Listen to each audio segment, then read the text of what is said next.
Assalamualaikum warahmatullahi wabarakatuh. Kami dari kelompok 4 akan mempresentasikan hasil UAS dari mata kuliah Sistem Pendingin dan Tata Udara dengan tema Rancang Sistem Pendingin dan Tata Udara di ruang K3 0208 di Fakultas Vokasi. Sebelum itu, mari kenalkan anggota kelompok kami. Yang pertama saya Muhammad Ainus Kiari dengan akhiran NIM 107. Selanjutnya saya Mahmudi Ali dengan akhiran NIM 106. Dan saya Muhammad Rasa Putra dengan akhiran NIM 126. Latar belakang. Yang pertama, kebutuhan kenyamanan termal. Ruang-ruang tertutup seperti gedung perkantoran, laboratorium, hingga kabin kendaraan listrik memerlukan sistem pengondisian udara yang efektif untuk menciptakan lingkungan yang nyaman dan produktif. Kedua, lingkungan berkelanjutan. Pengembangan sistem pendingin yang efisien, hemat energi, dan ramah lingkungan, mendukung terciptanya lingkungan yang hidup dan kerja yang lebih sehat, nyaman, dan produktif. Yang ketiga, efisiensi energi. Perhitungan beban kalor sangat krusial agar daya listrik yang digunakan optimal. Total kebutuhan daya AC pada sebuah gedung perkantoran bisa mencapai 92,5 kW. Rumusan masalah. 1. Bagaimana prinsip kerja dasar sistem pendingin yang digunakan dalam praktikum? Kedua, bagaimana cara melakukan pengukuran beban pendingin dan perhitungan COP secara tepat? Dan yang ketiga, apa hubungan antara besar beban pendingin dengan nilai COP yang dihasilkan? Prinsip kerja. 1. Kompresor, yaitu menekan refrigeran sehingga tekanannya naik dan suhunya meningkat, mengawali siklus kompresi uap. Kedua, evaporator. Panas dari dalam ruangan diserap oleh refrigeran, mengubahnya menjadi gas dan mendinginkan ruangan. Ketiga, kondensor. Refrigeran melepaskan panas ke udara luar, mengubah fase dari gas tekanan tinggi menjadi cairan. Dan yang terakhir, katup ekspansi, menurunkan tekanan dan suhu refrigeran sebelum masuk ke evaporator, mempersiapkan proses penyerapan panas. Faktor beban pendinginan. 1. Beban sensibel, berpengaruh terhadap perubahan suhu dan udara.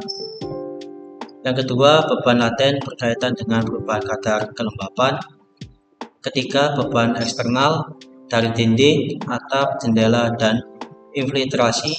Dan yang terakhir yaitu beban internal dari manusia, peralatan, dan pencahayaan. Lalu di sini ada COP atau yang biasa disebut dengan Coefficient of Performance.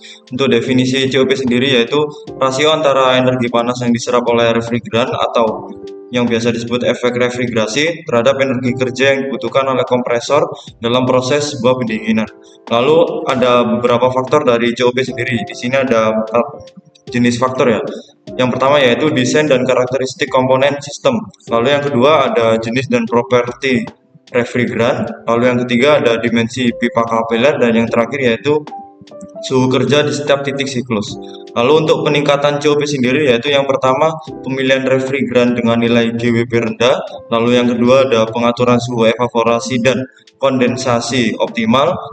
Lalu yang ketiga ada manajemen sebuah pendinginan, beban pendinginan yang efisien, dan yang terakhir yaitu optimasi operasional komponen dalam sebuah sistem. Selanjutnya di sini ada deskripsi ruang pada K30208 di Fakultas Vokasi. Untuk panjangnya sekitar 710 cm, lalu lebarnya sekitar 660 cm. Untuk tinggi dari lantai sampai ke atap sekitar 330 cm. Dan yang terakhir di sini adalah volume yang dibutuhkan untuk pendinginan sekitar 154,53 m3 kubik. Untuk perhitungan beban transmisi kalor sendiri yaitu meliputi kaca, dinding, dan atap. Untuk kaca sendiri koefisien konduksinya sekitar 5,5 kKl per m kuadrat jam derajat Celcius. Lalu untuk suhunya sekitar 8 derajat Celcius. Lalu luas totalnya sekitar 13,41 meter m kuadrat. Lalu beban kalornya sekitar 590,04 kKl per jam. didihnya sekitar koefisien konduksi 4,058 kKl m kuadrat jam derajat Celcius. Pada dinding betonnya sekitar nilainya 1848,011 kKl per jam. Dinding kayunya bernilai 209,088 kKl per jam dan atap yang bernilai 10,5 kKl per jam. Pada lampu sendiri, perhitungan beban kalor dalam, ki lampunya sekitar 3,4 kali W kali BF kali CLF. W-nya sekitar 8 kali 16 sama dengan 128 watt. Ki lampunya sama dengan 3,4 kali 128 sama dengan 435,2 BTU per jam, sama dengan 435,2 kali 0,252 sama dengan 109,67 kKl per jam untuk beban kalor dalam pada sebuah lampu. Untuk perhitungan beban kalor dalam pada proyektor sendiri, ki proyektornya sama dengan 3,4 kali 300 sama dengan 1020 BTU per jam sama dengan 257,04 kKl per jam. Nah, untuk perhitungan beban kalor dalam untuk laptop, laptop sama dengan 3,4 dikali 60 sama dengan 204 BTU per jam atau sama dengan 51,41 kKl per jam. Untuk perhitungan manusia, jadi beban sensibel atau laten, di mana dalam satu kelas ini terdapat 30 orang. Untuk kalor sensibelnya adalah 56,28, di mana Ki sensibel sama dengan 30 dikali 56,28 dikali 0,6 sama dengan 1013,4 kKl per jam. Untuk kalor latennya sama dengan 30 dikali 44,52 dikali 0,6 sama dengan 801,36 kKl per jam. Untuk total beban kalor seluruhnya adalah 4.934,159 kKl per jam atau setara dengan 5,734 kW atau sama dengan juga 19.578,743 BTU per jam. Untuk kapasitas AC yang dibutuhkan sendiri, kita bisa membagi dengan 1 PK-nya sama dengan 9.000 BTU per jam, sama dengan 19.578,743 dibagi dengan 9.000 sama dengan 2,17 PK. Untuk pemilihan konfigurasi AC, kita bisa menggunakan 1 unit AC sebesar 2,5 PK atau 2 unit AC sebesar 1,5 PK. Berdasarkan dari perhitungan total beban kalor ruangan adalah 4.934,159 kKl per jam yang setara dengan 5,734 kW atau juga bisa setara 19.578,743 BTU per jam. Dengan mengkonversi nilai ini ke dalam satuan PK, maka kapasitas AC yang dibutuhkan adalah 2,17 PK. Untuk perhitungan COP atau Coefficient of Performance, di sini kita menggunakan nilai entalpi dari refrigerant R22 di mana H1 sama dengan 247 kJ per kilogram, di mana itu adalah uap jenuh keluaran evaporator 0 derajat Celcius. Untuk H2-nya adalah 276 kJ per kilogram, di mana itu adalah uap superheat keluar dari kompresor 40 derajat Celcius. Untuk H3 dan 4 sama dengan 495 kJ per kilogram, di mana itu adalah cairan jenuh keluaran dari kondensor. Usaha evaporasi di mana W sama dengan H1 dikurangi H4 sama dengan 247, dikurangi 95 sama dengan 152 kJ per kilogram.